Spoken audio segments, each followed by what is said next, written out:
Olá, tudo bem por aí? Hoje vamos ler e refletir juntos sobre o capítulo 8 do Evangelho de Marcos. Peço seu apoio, antes disso, para compartilhar essa iniciativa com seus familiares, amigos e conhecidos, por meio do Instagram ou do YouTube. Vamos lá? Jesus alimenta outra multidão. Pouco tempo depois, ajuntou-se outra vez uma grande multidão. Como eles não tinham nada para comer, Jesus chamou os discípulos e disse: Estou com pena dessa gente porque já faz 3 dias que eles estão comigo e não têm nada para comer. Se eu os mandar para casa com fome, eles vão cair de fraqueza pelo caminho, pois alguns vieram de longe. Os discípulos perguntaram: Como vamos encontrar neste lugar deserto comida que dê para toda essa gente? Quantos pães vocês têm? Perguntou Jesus. 7, responderam eles. Aí Jesus mandou o povo sentar-se no chão. Depois pegou os 7 pães e deu graças a Deus. Então os partiu e entregou aos discípulos, e eles os distribuíram ao povo. Eles tinham também alguns peixinhos. Jesus deu graças a Deus por eles e mandou que os discípulos os distribuíssem. Todos comeram e ficaram satisfeitos, e os discípulos ainda encheram 7 cestos com os pedaços que sobraram. As pessoas que comeram eram mais ou menos 4.000. Jesus mandou o povo embora e logo depois subiu no barco com os seus discípulos e foi para a região de Dalmanuta. Os fariseus pedem um milagre.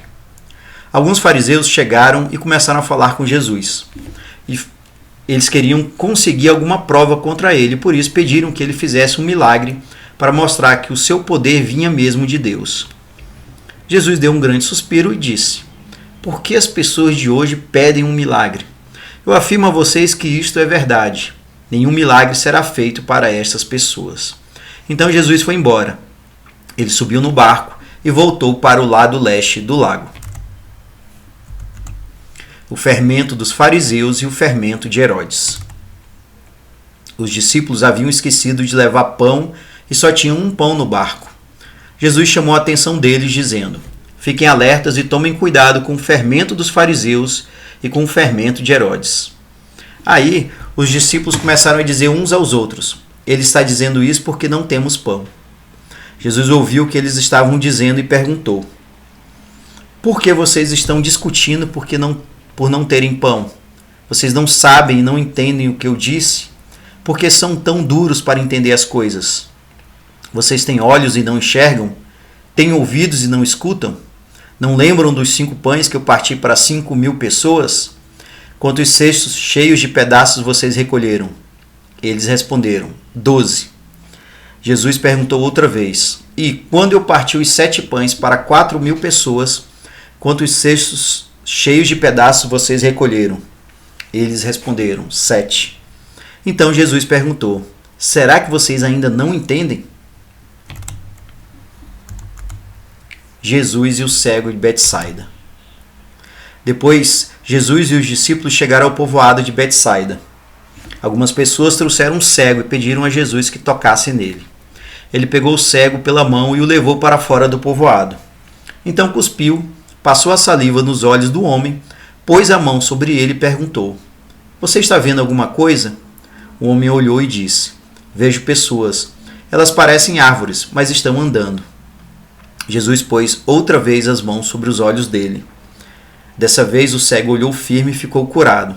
Aí começou a ver tudo muito bem. Em seguida, Jesus mandou o homem para casa e ordenou: Não volte para o povoado. A afirmação de Pedro.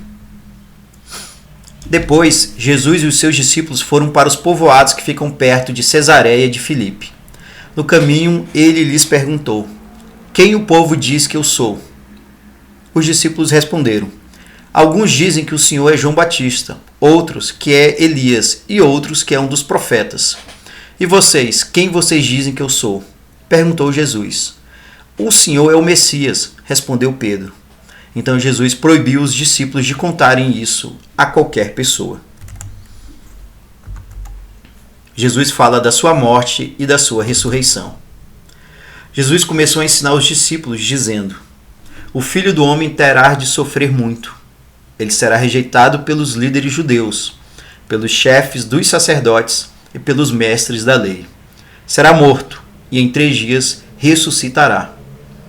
Jesus dizia isso com toda clareza. Então Pedro o levou para um lado e começou a repreendê-lo.